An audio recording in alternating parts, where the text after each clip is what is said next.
Next saris అండి, most demanded item. So violet కలర్లో ఉన్నటువంటి sari, violet with yellow, golden yellow కాంబినేషన్లో ఉన్నటువంటి శారీ అనమాట. సో మనకి ఇది వచ్చేసి జరీ బోర్డర్ అండి, మనకి ఇది ఏదైతే ఉందో zari border. And overall sari ఒకసారి చూద్దాము. ఫ్లారల్ డిజైన్లో చాలా సూపర్గా ఉంది.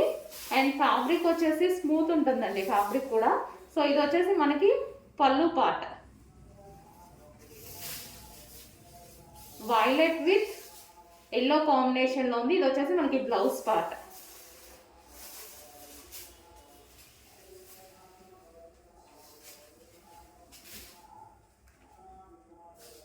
సో మనకైతే ఈ విధంగా ఉంటుంది ఓవరాల్ లుక్. శారీ వచ్చేసి వైలెట్ విత్ ఎల్లో కాంబినేషన్.